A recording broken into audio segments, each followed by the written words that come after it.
Jai Sadgurudeo and a very good morning to all of you.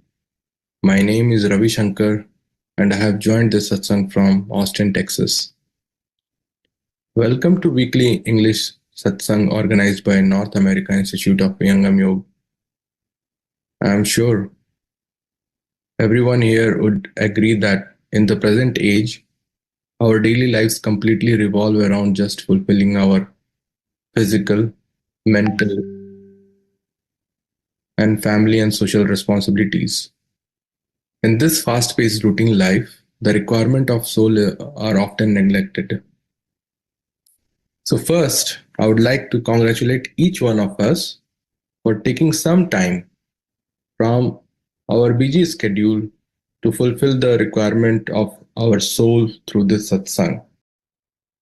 Now we transition to the next phase of satsang. This is an interactive session that will help us to deepen our understanding and confidence in sharing the profound teachings of Vihangam Yoga. Let's come together with open heart and minds to learn and grow and inspire each other.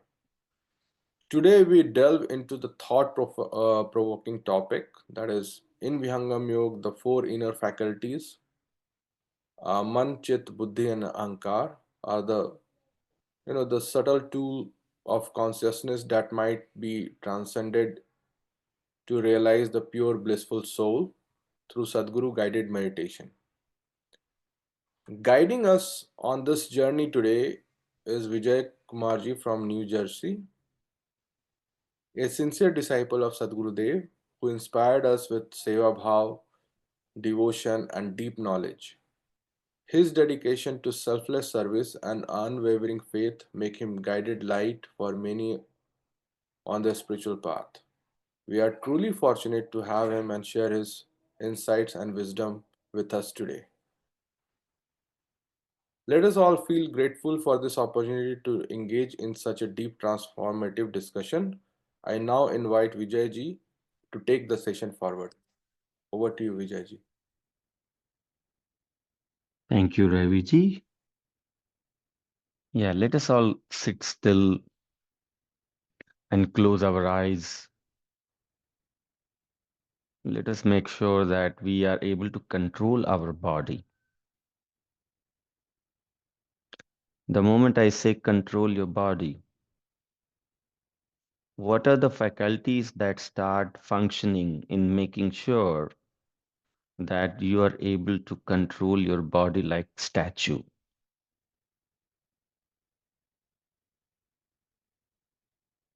This is where you start realizing the use of your inner faculties.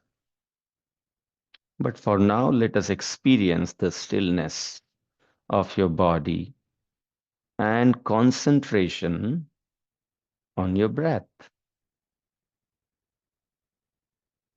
Can you feel the breath going in and out?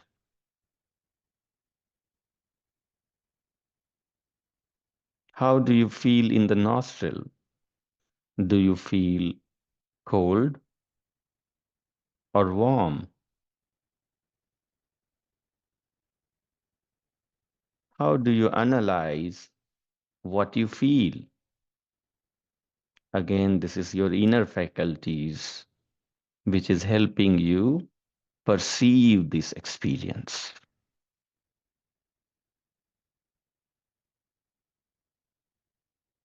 Can you keep your body still?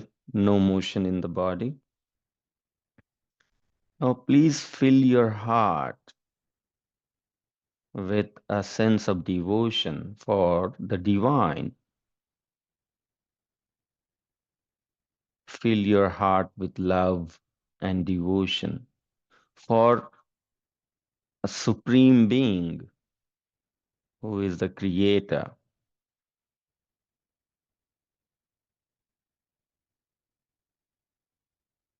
I offer my prayer. Please, all of you, feel divine and feel the love for the divine.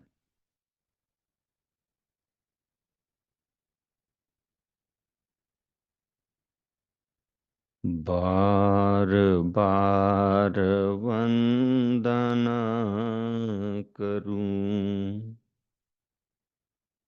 सद्गुरुदेव हमार,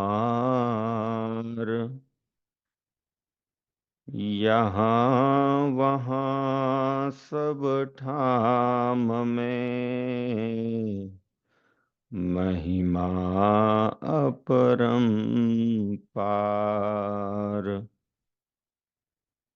शरण शरण मैं शरण हूँ, हे गुरु बंदी छोर,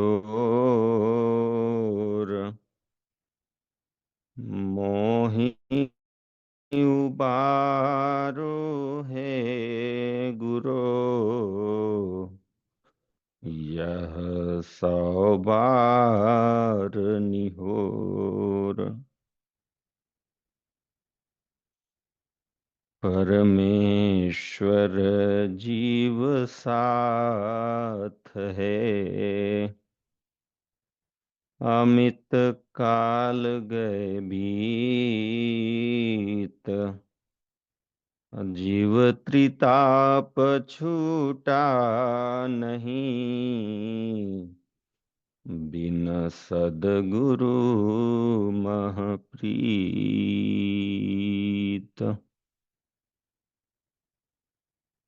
मानव उत्तम देह को,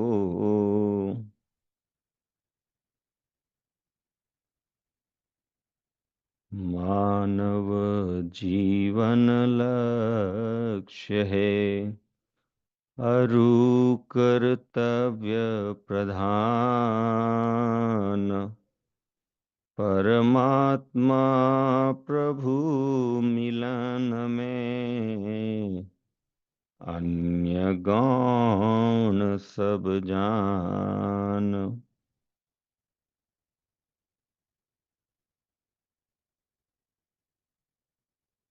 All the spiritual seekers who are connected to this satsang, you deserve a word of praise for having the vrittis from your chitta in support of joining this satsang. You are here because your sanskaras are in support of creating interest within you for joining this satsang. This is a very good sign. Not everybody is satsangi. Not everybody likes to join satsang. So having this desire and interest is a very good sign of purity, the purity of sanskara which are awake right now within all of us. Today we are going to understand about four inner faculties, the Antah Karan. So let me share my screen. So I am going to begin with a clean slate. So we are all together going to contemplate on the subject today. So it is a clean slate. Let us all also empty our glasses. Okay, let's all start with clean from the beginning. Let's try to understand. And also, first thing, why do we need to understand four inner faculties? So let's begin from there. We know that we have five sensory organs, right? So we have five sensory organs. Okay, I don't know how to make this large. Are you guys able to see these texts? Yeah, I that's hope, good. yeah, okay. So we have five sensory organs. Can anybody spell those five sensory organs? Anybody can one of you volunteer? Yeah, sense of touch, Okay. sense of smell, Mm-hmm. and eyesight, like a vision, Hmm. Okay, sight. Hmm. sight, and you know, hearing, Mm-hmm. Okay. and the fifth one is I lost. What's the fifth one? So text. Right. So these are Taste. the Yeah. yeah, so these are the five subjects, right? These are the five subjects that we spelled just now. We we are talking about these five subjects. Now, for these five subjects, we have five different sensory organs, right? So what is there for touch? For touch, we have, the outer skin palette, that's for touch. What is for smell? We have our nostrils, we can say nose. For sight, it's eyes, very obvious. Here, we hear through ear, and for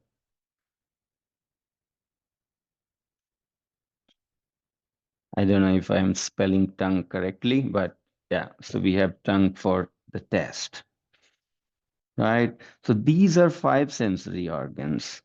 And then we have five organs of actions.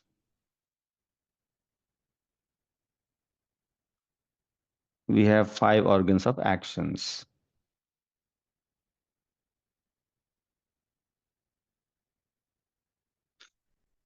Since the topic today is inner faculties, I don't want to go in details about these outer 10 organs.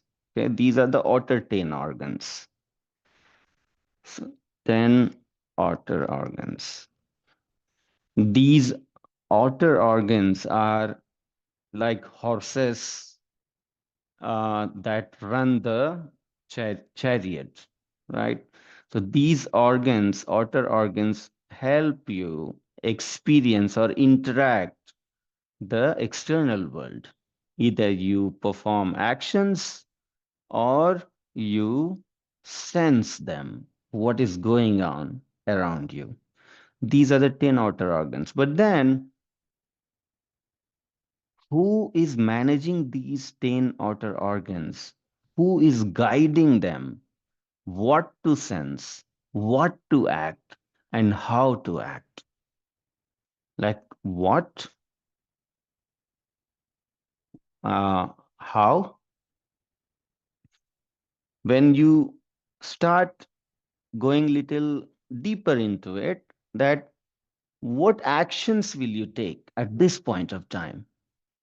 What decides the template of the action that your organs of action is going to engage in?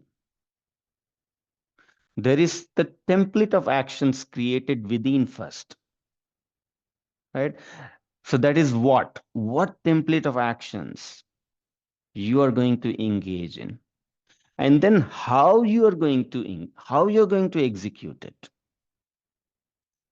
So what and how, this is where a layer within a manager role comes into picture. So these are, like, you can say, the hands which are going to engage into actions, but then there's a manager above it which guides them into action, either the action of act or grasp. Either you perceive things, you experience things, but what to perceive, which subject to connect to, all that is the subject of inner faculties.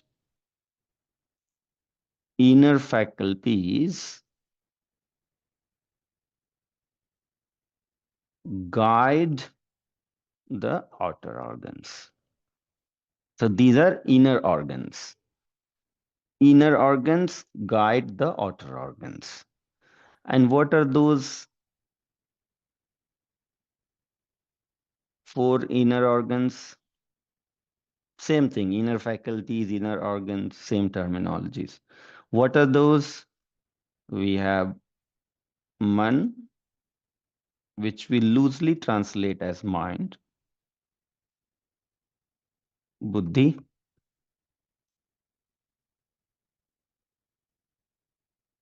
chit. There is no exact translation for this, but I can say this is a repository of everything. Whatever you experience, whatever you feel, everything is being recorded. So it's a recorder. It's a recorder with its own memory. You can say it's a live video recorder of your life.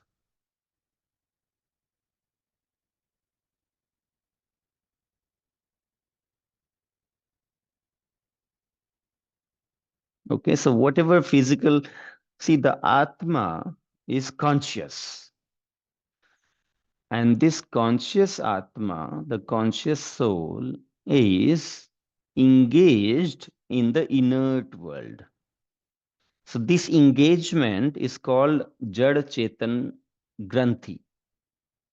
The engagement is called Jad Chetan Granthi. We are engaged with the physical life and we are contemplating about it. We are experiencing all this. We are guided, or rather, our consciousness is driven towards the physicality of this existence. This is all because of a bondage that we are caught into, and that bondage is called Jad Chetan Granthi. Okay, there's a different level of bondages. We'll probably touch upon those subjects in future sessions, that what are the bondages? What are the three bondages? The bondage of ignorance, ajnanata. Instead of saying ignorance, actually it should be contrary knowledge. The bondage of contrary knowledge, the bondage of ajnanata. Then there's a bondage of Jad Chetan Granthi that we are just now talking about. And the last one is bondage of karma. So there are three bondages of life that is making our soul away from the truth. The soul that you and me are, each one of us are individual souls, and our temptations, our seeking for the satisfaction in life is all misguided because of that bondage. Because of that bondage, we are incomplete within ourselves because we are not heading to the right direction, all because of those bondages. Even though we know sometimes what is the right directions, but because of those bondages, we feel restricted. So bondages is also another subject which will take maybe couple sessions to cover, and we'll touch upon that. But why we are talking about the Jad Chetan Granthi when I spoke about Chitta, because Chitta is the repository of all that we go through while we are in the Jad Chetan Granthi, meaning the soul having engagement with the inert world. While the soul is not an inert entity, soul is a conscious entity, meaning it's a conscious light. It's not made of matter. But yet, it has forgotten its own identity and it has forgotten its own world of consciousness. What it can contemplate upon, what it can engage with, is just the materialistic physical world. And in this interaction, whatever happens with the soul is being recorded. Whether you feel anything about the physical world through your mind, like in the mind you imagine about a thing, that goes into chitta. Through your buddhi, through your intellect, you contemplate upon certain things, what is right, what is wrong, what is this, what is that. All those contemplations goes into chitta. So chitta is recording everything that happens while the soul is caught into the Jada Chetan Granthi, the bondage where the soul is surrounded by inertness, where all its contemplation is just around materialistic subjects. All that is being recorded in Chitta. So Chitta is a live recorder. Okay? And then there is a fourth one called Aham. Okay? Now, this Aham, you can say Ahankar, is the inner organ. When we are talking about inner organ, please don't confuse this with the word ego. Okay, it's not the feeling of ego, but this is a physical organ, subtle organ made of prakriti. No?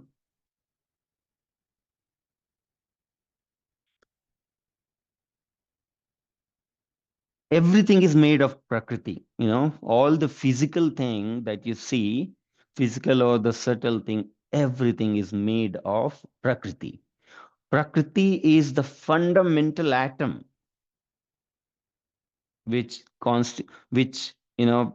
the fundamental atom of creation. Prakriti is the fundamental atom of creation. Okay, so everything that you see in this physical world, in three-dimensional world, which is made of five fundamental blocks of creation, which is called Panchabhuta, the the sky, the air, the fire, the water, the earth, the five fundamental block of creation, which makes everything that you see around you. The same Panchabhuta also create the subtle creation, subtle physical creation. And Buddhi, Chit, Ahankar, these three are made of the same five fundamental blocks of creation, but not not the mind. So mind is not made of Prakriti, but all other three inner faculties are. Okay, so this is just about,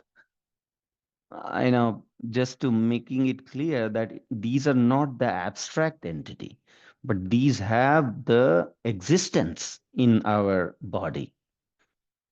Many people think that, oh, mind is maybe just a thought, they have very abstract picture about what the mind is. Very abstract picture. But, a true yogi knows, experiences these four inner faculties. They know what mind is, where it is located in the body, when you're awake, where it is located when you're dreaming. What is the location of mind in the body is known by the yogi. What is the location of buddhi in the body? What is the location of chitta and ahankar in the body? These are well defined, and it is exactly just like the location of your hand and leg, your bellies, all these organs. You know that this has a fixed location in the body. Similarly, these inner faculties have locations, defined locations in the body. Where is buddhi located? The intellect. The buddhi is located in murdha. Okay, so locations. Let's talk about location in the body. Okay, so buddhi, intellect. Buddhi is located in Murdha. Murdha meaning it is the base of your head. Okay? It's the Mool Murdha where Buddhi is located. Murdha meaning your Brahmand, meaning anything above your neck is called Brahmand. Okay? And anything below your neck is called Pind. And Buddhi, the location of Buddhi is in the Mool of Murdha. And what is Murdha? Murdha is, you can say, it is the base of the head. You can say the base of the head. So somewhere you can say somewhere, when you roll your tongue, when you roll your tongue inward, then you you find a line, a vertical line from the center of your head, top of your head, I mean, from top of your head to your tongue. When your tongue is rolled inward, you see a vertical line. And Buddhi is in that line at the base, you can say. So when you roll your tongue, little above your tongue is Buddhi, in the head region. So you can think that way. So that's where the Mool Murdha is. So Buddhi is one subtle physical organ. It is not as physical as the body that you see. It is a subtle organ. It is something that is created even before this physical body is created. See, these physical body have grown in the mother's womb. When you eat, when your mother ate food, the body was created within her womb. But Buddhi was already created. The subtle creation had already happened even before the physical body was created. And this clarifies that the Buddhi is different from the brain, because brain is created physically in the mother's womb, but Buddhi is something else. So we should not confuse Buddhi with brain. Brain and Buddhi are two different things. So Buddhi, Mool Murdha. So it is created before in the subtle body, but when the physical body grows in the mother's womb, then all these subtle organs takes its place in the physical body. And that's where the Buddhi goes in the Mool Murdha. Then if you talk about Chit and Ahankar,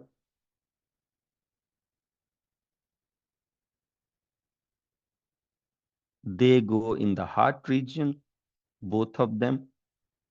Both go in the heart region. And how about mind?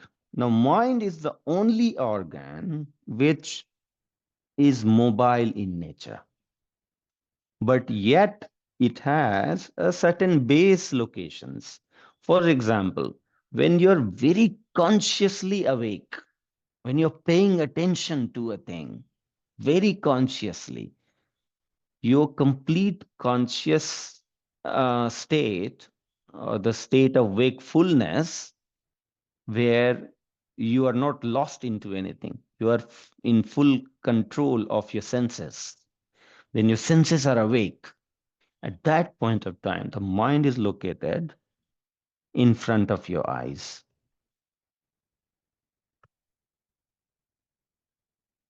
When you are little lost, either you are daydreaming or you are sleeping and then you are dreaming, right? So when you get lost, you lose grasp on your senses. Rather, things flow and thoughts come and very uncontrolled. That's when it goes into something called hita in hita nadi in neck when dreaming.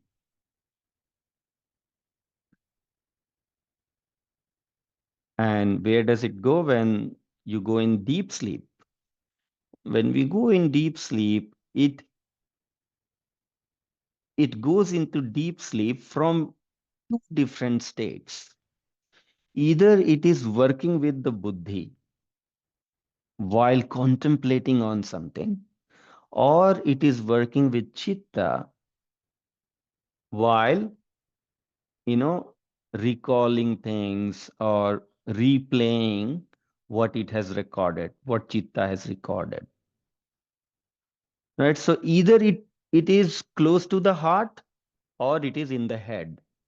And while doing that, slowly it is losing the consciousness of the soul. As you go deeper and deeper into your sleep, it is as if there is one electric driven device and the battery is dying slowly. Okay, and when the battery is dead, you will see that that device will just stop where it is. And that is why the moment we go into deep sleep, mind is either stuck in the head or in the heart region. So head or heart when in deep sleep. Okay. So these are the location of four inner organs. So I hope I'm clear in this. Anybody has any confusion in all these concepts so far?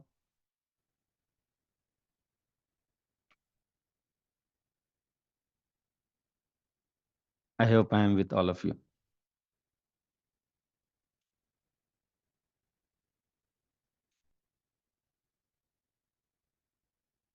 Okay, so these are the locations of four inner faculties. Now, what is the difference between, okay, what is the role? What are the roles of these faculties? So let's try to understand this by a simple example. I'm really grateful to Rajkumarji's father who brought this very good analogy in one of his talk about how to understand the functionality of these inner faculties. So instead of saying role, I'll say the functionality. What are the functionality of these inner faculties? Okay, let's try to understand what is something that buddhi does, what is something that chitta does, what is the role of ahankar, and what is the role of mind. What is the functionality of these? So let's try to understand by the analogy that was beautifully presented by Rajkumarji's father.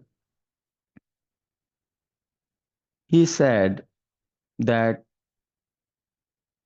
let's say you happen to touch upon something which feels like something, maybe snake or maybe rope, maybe a stick. What else? I mean, something which is long in length and it has now that is what you're trying to analyze by the texture, whether it is hard or it is soft. Is it like moving, has some consciousness within it? So all those different factors you have to analyze to eventually filter out what exactly it is, right? So you're touching upon something, you don't know what it is. You still, because you are kind of not having the direct vision of what you're touching. Okay, so you're trying to just make a guess what you're feeling right now. Now, first of all, the the sense of your touch. Who is involved in bringing that to your consciousness, that what you're touching? Who is involved? Which organ? Which inner faculties out of the four? You know, we we have four inner faculties, right? Buddhi, Chit, Ahankar, mind. Which among these four is involved in bringing the experience of the subject that you're touching? Can anybody speak up? Aham, this is No, right. no, not aham. Yeah, not aham. Okay. So out of buddhi, chit, ahankar, and mind, aham or ahankar or mind, out of these four, which one we think is responsible for capturing the experience of touch of the subject?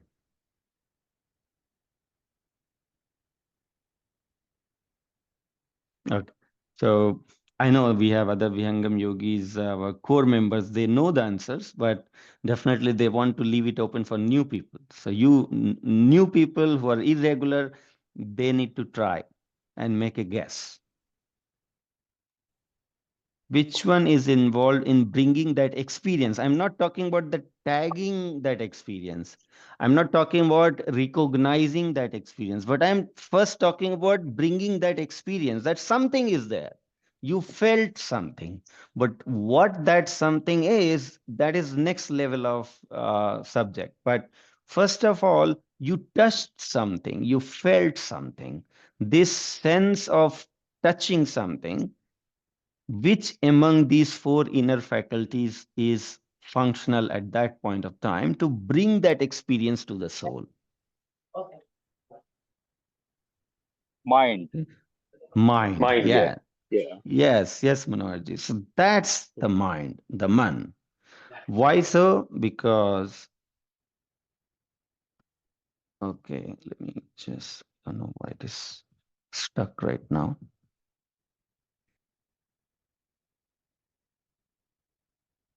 Sorry, this is, and okay, anyway. So I just wanted to write here that the soul has the consciousness. Okay, consciousness is, you can say, the rays of light that is coming out of the soul. Okay, these conscious rays of light, whichever subject the conscious rays of light falls into, just like you think like this, that there's a complete darkness. Okay, there's a complete darkness. You do not see anything at all. But when you focus the torchlight onto a subject in that complete dark, arena, you focus on a subject, then only that subject is what you happen to see, and everything else is still dark. But why are you able to see that? Because the light has fallen onto it. It has become perceivable for you when the light falls onto it. Now, this is about the physical light, meaning the darkness of the subject has gone away by the physical light that has fallen into it. Similarly, in the conscious domain, you can understand this, that within the consciousness of the soul, or rather, the soul can perceive or experience only those subjects where its own light of consciousness falls onto. Okay, so your conscious light has to make a connection. Your conscious light that is coming out of you, coming out of soul rays of consciousness, just like the sunlight, right? Sunlight comes from the sun. Similarly, the conscious light of the soul is emitting out, and whichever subject it falls onto, that comes under the periphery of your experience. You experience only those, nothing beyond that. Okay, everything else is dark for you. Everything else is in the darkness for you, even though it is in the physical light. Okay, even though those subjects are in the physical light, even though the sun is brightening many subjects on this earth, but whichever subject your own light will fall onto, you will perceive only that subject. Now, to make this connection where your rays of light, your conscious light, reaches to the subject and enlighten that subject with your own consciousness. To make this happen, who is responsible? It is the mind. What mind does it? What man does it? Mind captures the light of consciousness from the soul and then carries that light to the sensory organs. Okay. And then from the sensory organs, it makes it reach to the subject which is being captured by the senses. So your eyes is capturing something, even though there are several other images which are getting captured by the eyes, but you get conscious or you become aware only about the subject where your own conscious light has reached. So you're seeing so many things, but then you're not aware of so many things. You're aware of only the thing where your own conscious light has fallen onto. And who is making that happen? It is the mind. So mind concentrates your consciousness into a subject. And when your conscious light reaches to the subject, through what? Through your mind, through your senses. And that's why there's a bridge now established between the subject and the soul. Who has established that bridge? It is the mind and your senses. So the soul connects to the mind connects to the senses, and senses connect to the subject. When this bridge is established, then your consciousness flows through. Only when the bridge is established, when the channel is established, then you're just like the fluid flows downward, only when it is unbroken tunnel established, then automatically the fluid will flow downward. Similarly, when this channel is established, you can say the fluid of your consciousness will flow automatically downward. It will flow through this channel to the subject.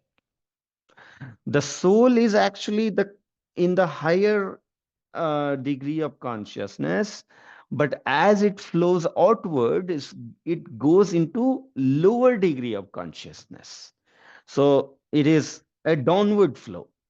You are degrading your consciousness to experience the grosser subjects, and that's why this is called downward flow of consciousness. Whenever you want to when you want to experience something very gross, then you have to become gross from subtle, right? Something like, let's say you are using a microscope, okay, or a lens which you can tune. You can turn it to magnify the subject, or you can turn it to go subtle in that. And when you're very subtle, you don't see the gross picture because you're so subtle. You're in the higher degree of subtleness. But to get the gross picture of the subject, then you have to lose your subtleness. So for that, what you have to do, you have to lose your magnification. Rather, you have to then contract it, not contract, but to say you have to basically pull your consciousness into grosser level.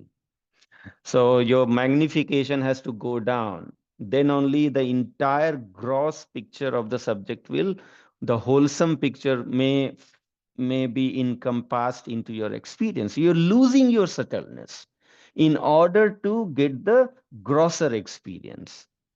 So this loss of subtleness is what is called the downward flow of consciousness, meaning you could be conscious about the subtle detail. You have that capacity that you can go more subtle, and you can reach to the highest consciousness within yourself. But you have to lose that degree of consciousness. You have to go a little grosser to experience the grosser world. So what is mind doing? What is the role of mind? Mind is making you gross. The work of mind is to make you gross and connect to the grosser world, the physical world. Okay, so mind will never be able to make you subtle. The work of mind is to make the downward flow of the consciousness, not the upward flow. Mind always makes the downward connection to the grosser world. So this is about how the mind works. So what mind does? Mind is making sure that your consciousness is perceiving the subject. Here we are talking about a subject which you are feeling through your hand. Okay. So mind is capturing that sense of touch from the skin palette. It is sensing that touch and passing on that touch to the consciousness of the soul, making sure that the consciousness is connecting to the sense of touch. That's what the mind is doing right now. Okay, so that sense of touch now has reached to the mind. Okay, and now what will make a decision that what this sense of touch is? Okay, the sense of touch has been received through the mind. Now, how do you know, or how do you get even the options, whether it is a snake or a rope or a stick? That means you must have the prior experience of all these. Then only you will have these options. Where are the prior experiences stored? We already know. So, where are the prior experiences captured? This is where the chitta is, right? So the chitta is already having the prior experience. But who will make use of that data? You have the prior experiences, it's live, it's recorded in your chitta. But who will make use of that data? This is where the buddhi comes into picture. The intellect is what helps in recalling what you have already experienced. So mind activates buddhi and then makes use of buddhi to recall that, okay, similar to this experience, what is there in chitta? Chitta brings out all those prior experiences, and then buddhi starts making the comparison. Okay, buddhi says, oh, something like this I have felt. And this is, no, your buddhi, your intellect creates a trigger, creates a query to the chitta, that chitta, you bring me this experience that I am talking about. So buddhi is now kind of trying to put a label into experience. Mind brought a raw experience, which has no labeling right now. You don't know what it is. You just got an experience. But what is this experience? Who is labeling that? Who is giving a name to it? This is where the buddhi comes into picture. Buddhi is now trying to give a name to it. So buddhi is now trying to query and recall the prior experiences that the chitta has already. Chitta is having the repository of all prior experiences. Buddhi is querying it and then making comparison. Is it soft? Is it moving? Is it like a live entity? If not, then okay, it's not a snake. Is it soft and dead? Maybe it is a rope. Oh no, I think it is hard. So all that judgment, soft, hard, live, dead, all that judgment is what the buddhi is doing. That's the function of buddhi. And then buddhi makes the exact match. Oh yes, this experience is exactly the same as what I had experienced when I touched a stick. So the experience of stick in the raw form is captured by the mind, and now the buddhi is able to make a comparison that this experience that the mind has brought right now is same as the experience I had when I touched a stick.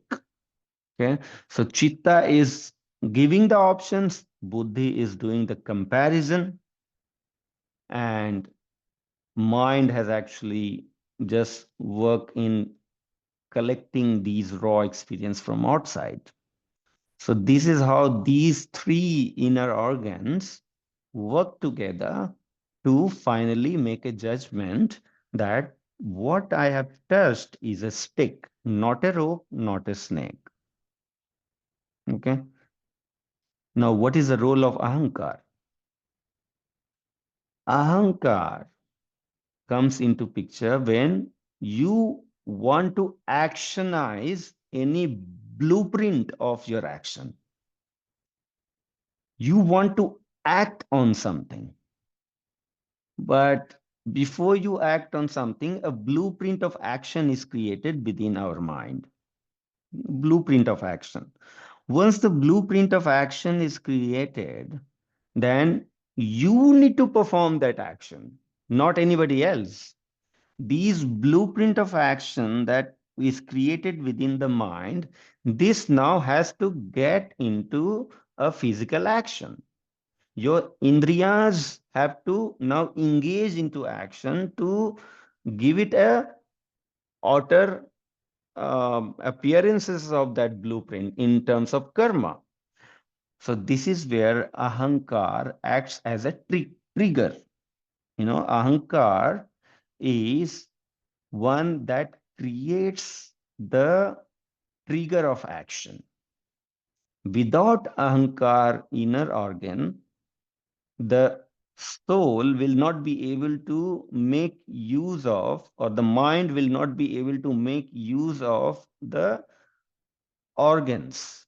It is ahankar that triggers the blueprint into actions. Okay, so you want to see this, this sense that, oh, I want to see this,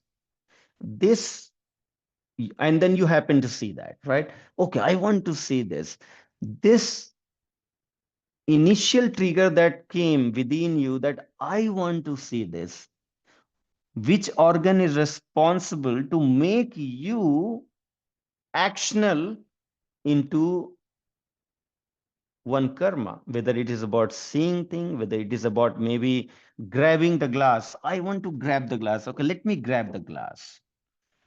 So this very trigger that you want to grab the glass, this came from with the help of ahankar. Okay, so ahankar is one that triggers you into action. Okay, that's the work of ahankar. So anybody has any confusion?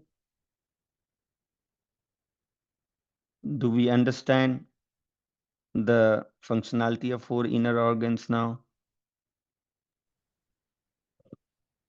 Vijayji, I have a question. Yeah. Hello? Yeah, Ji, Hasmukh Vijayji? bhai. Ji. You mentioned that mind is not made of Prakriti. All Right, other three are uh, made of Prakriti.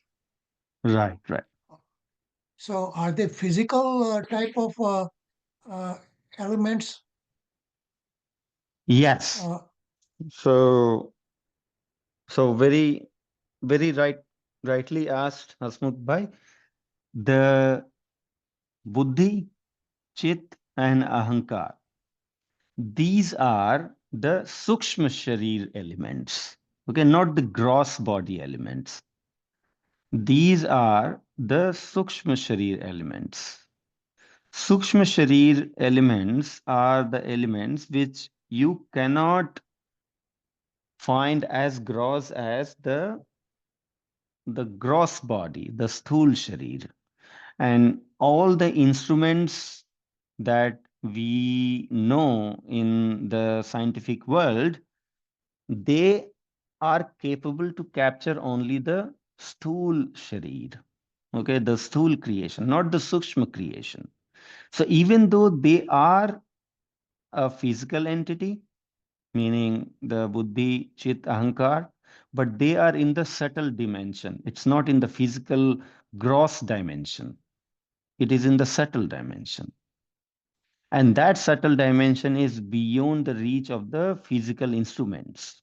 Because all physical instruments have the reach only to the grosser dimension of creation, not the subtle dimension of creation. But a yogi who can use the other things. See, what do we do with the physical instruments?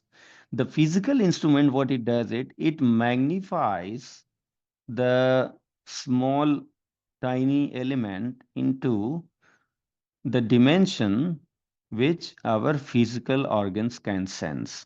So it is trying to magnify the tiny elements into bigger shape so that our grosser sense of consciousness can sense it.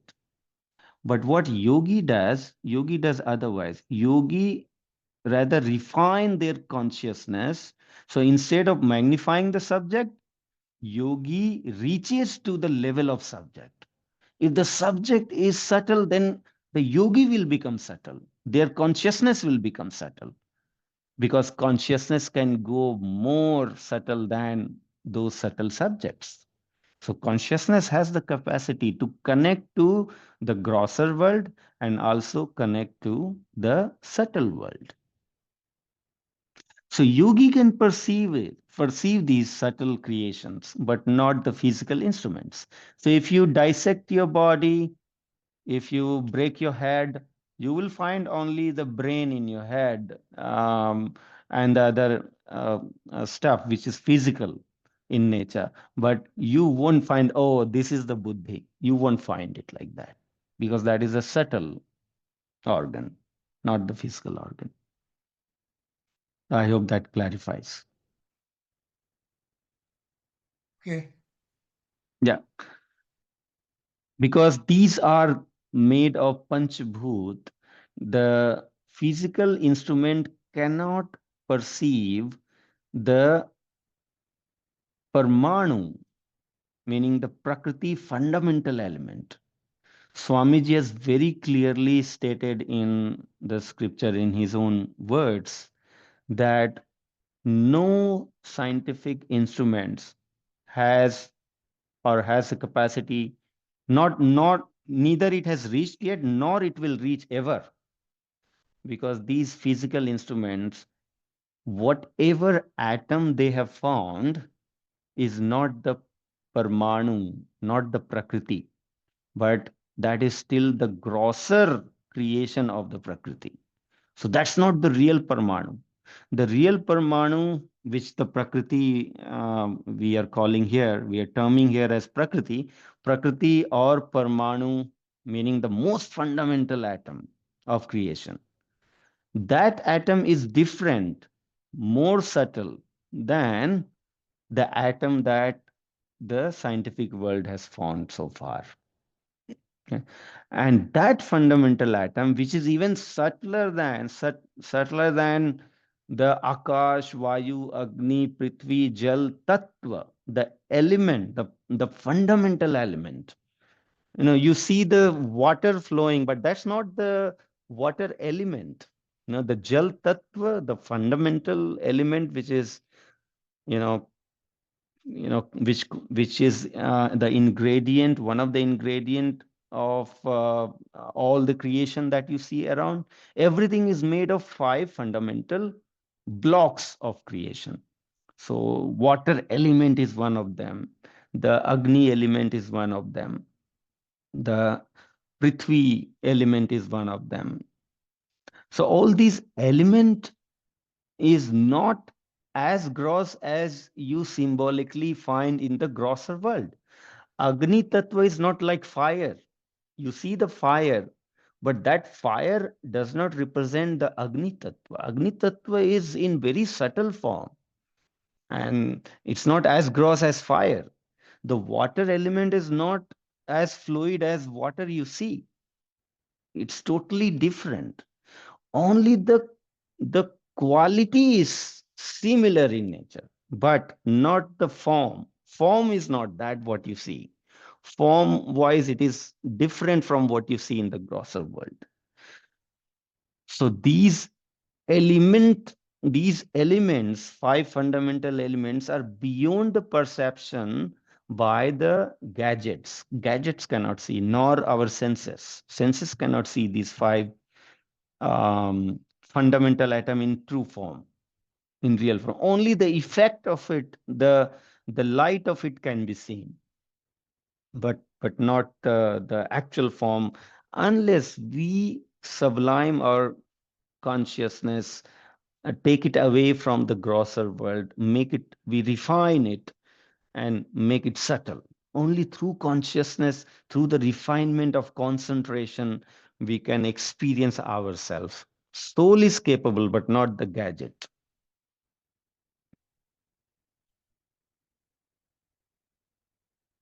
Okay, so anybody has any other question? Vijayji, this is Ajay. I have a question. Thank you Yeah. for the explanation. Very beautifully explained. This is very deep topic. My question is, I kind of understood how does then soul knows that soul is the one who is experiencing it, right? Uh, Yeah, yeah. Mhm. yeah, like I thought like aham is kind of one of the inner organ soul is using to experience the Yes, outer world. But yes. yeah, so if you can, how does soul knows that? Like I'm Ajay, you're Vijay. That's an identity in the external world. But how in the internal world, how does the Ajay soul knows that this is Ajay's soul and not Vijay's Sure, soul sure. or someone else's soul? Yeah, How does that happen? Thank you. yeah. First of all, when we're talking about experience, neither of these inner organs are the experiencier, meaning these are not the knower. The knower is the soul only. These are only the Karan, Antah Karan, meaning these are the channels of experience. These are not the knower itself. These organs are not the doer. These are the means of doing. Okay, these are the means of experience, but not the knower itself. The knower is always the soul. So the subject is brought by the mind, captured by the mind, but who is the one who experiences it? It is the soul. How does the soul experience? When the mind brings the subject in the consciousness of the soul. The moment anything falls into the consciousness of the soul, then the soul knows it. So either it comes through the channel of eyes, then it sees the thing. If it comes through the channel of ear, then it hears the things. If it comes through skin, it feels the sense of touch, the smell, the taste, same way. But who is one entity who is knowing all these 5? It is the soul. These are the 5 channels. So the same Rasagulla you captured through your eyes and you knew how it looks like. Okay, so the shape has come through eyes and mind to the soul. Now you grabbed the same rasgulla, the one that you have seen. One has to witness that, okay, what I have seen is what I am grabbing. So who is one witness of both the seeing and touch? That one witness is the soul itself. The soul is capturing what I have seen through eyes, is what I am grabbing right now. Because that sense of touch has also passed to the soul. Now, soul knows that, okay, what I have seen is what I am capturing right now through our hand. And then it is the same that I am testing now through my tongue. So different dimension of experience through different channels is all reaching to the soul. And soul is one single witness that guarantees that yes, what I have seen is what I am capturing and is what I am testing. So the knower is the soul. These are all buddhi, chit, mind, and all these are the faculties of performing its own job. But the experiencer, the one who experiences, is the soul. Got it. Thank you, Vijay. Just a follow up on that. So is it possible, like, I think Sadhguru's soul is again, this is very based on my understanding. I'm asking question. I may be wrong, but Mhm. so let's say, so the mind is kind of an interface to the physical world, um, to the soul. But then can one soul connected to a different mind to experience what that other person is experiencing? Can Sadhguru can experience that if they want to? Is that possible? Yes, that is correct. So the what yogi does it, yogi can flow its consciousness into not only the physical world outside, but it can flows its consciousness even into your soul, even into your chitta, even into your mind. For example, just to give a real example, when you go in the sleep mode where you happen to see some dream, there is a two different kinds of dream that you can see. One that is coming out of your chitta, okay, meaning your chitta have lively recorded things, and different component of your recording come together to form a world of dream for you. So different thing rises from your chitta, they connect and weave a new story for you. But all the elements of that story will be actually coming from what you have experienced either in this life or in some previous life. Just that different time frame connects together. That's why it's a weird story. But everything is coming from within, from your chitta. That is one kind of dream. But there is another kind of dream also. When Sadguru wants to pass some message to you, or not just Sadguru, there are many Jivan Mukti yogis who are roaming in this world and they want to inspire any deserving soul for some pious action. So they infuse thought in your mind by their yogic power. So not all the dreams are the imagination of the mind always, but there are certain dreams which are imposed upon us by those yogis who can flow their ideas, their thoughts, and make it a vritti within your mind to be captured by your chitta. So while you are in dreaming state, you are also having a potential of capturing certain thoughts, certain experiences which are flowing from those yogis. They are passing on the message to you. So yes, in a nutshell, Sadguru and those realized Mukti yogis have the power to reach your mind, to reach your soul. They can see through your soul and know what all different lives you have gone through, what has happened in your past, because everything is recorded in your chitta. So they can see through that and know who or what karma you have been doing so far. Thank you so much, Vijay. Just Sadhguru, I just want to add one other thing, which was very profound. Actually, I was listening to a satsang that there's only two entity who also has X-ray vision into your prarabdha, and I was really surprised. And that is of course the Almighty, but of course we are not. But the other one is Sat.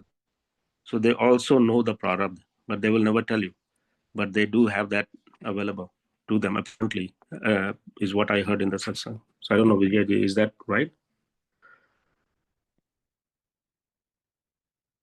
I mean, I cannot uh, probably clarify this, that whether only Sadguru and Almighty has reached to your prarabdha, but one thing that definitely I can say that Sadguru and Almighty only have the capacity to make your prarabdha, you know, in the sense they can decide what prarabdha should be made for your next life. Sadguru and Almighty, only they have the authority to make your future destinies.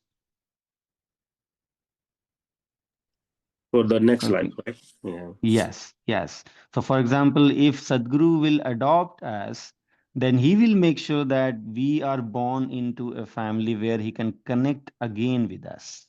It's like that. Yes. And one thing I saw, Vijay, you mentioned that the mind is not Prakriti. I thought it was within the physical realm, which is within the Mool Prakriti, right?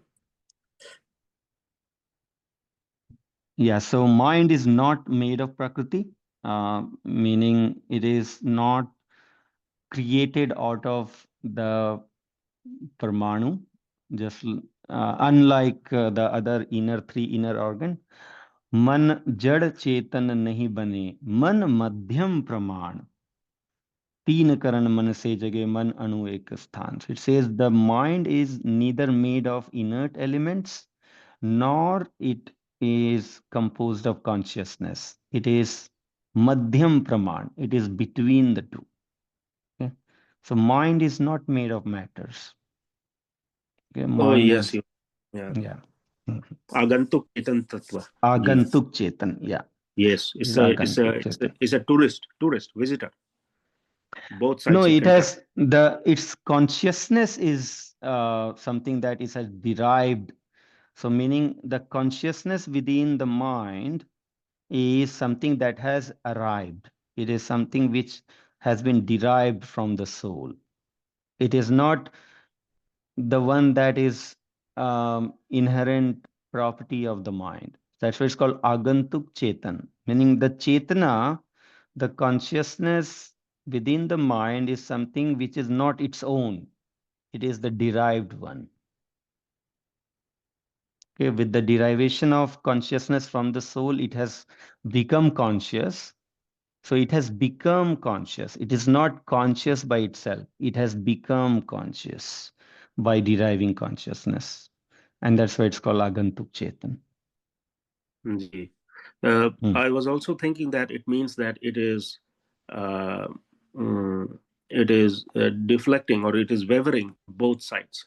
But it is wavering, so that's why when we are doing the sadhana, the idea is to slow down the movement of the pendulum. Right now is moving really rapidly, and if we can slow that down, then there's a and with the cleaning of the mind, we would be able to see the little bit of a Chetan.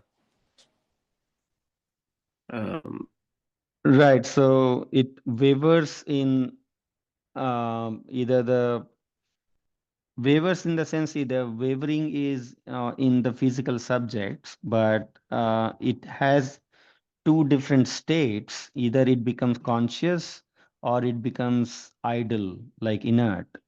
So that happens by the association and dissociation with the consciousness of the soul. And that's where, as you're saying, when we go in the deep sleep, that's the moment when the mind becomes idle, like inert. And if it is dreaming or in awakeness, in that state, the mind is conscious. Ji. Yeah. Yeah. Okay. I think the time is already way above our limit, and the subject is, little more deep, more to talk. So I think we'll cut down that today, and we'll continue on this next week. Thank you so much for sharing this profound knowledge with us, and still to continue next week. So we'll now go to the last phase of our satsang, that is Shanti part. And for Shanti part, I would like Dev ji to recite the last 4 lines of Shanti part. Over to you, Dev ji. Sadgurudeo, Shanti Path. Hey Prabhu Shanti Sarupa Ho, Shanti Shanti Maya Shanti, Shanti Shanti Jana Shanti Ho, Purna Shanti Maya Shanti. Hey Prabhu Shanti Pradhan Kara, Duraho Sarva Shanti. Deva Sada Phala Shanti Maya, Shanti Shanti Sukha Shanti. Jasagurudeo Bhagwan Ki Jai. Thank you. Thank you, Dev ji, for soulful recitation of Shanti part. I would like to thank all of you for joining today's satsang. I would like to extend a heartfelt thanks to Sulbhaji, Vijayji, Devji, and all the participants for their seva and the active engagement in the session, and for the team behind this for organizing and coordinating the satsang. I pray to Sadgurudeo for peaceful and spiritual week ahead for all of us. See you all next Sunday at 9 a.m. Eastern Standard Time on the same Zoom session. Till then, have a wonderful day and a week ahead. Jai Sadgurudeo.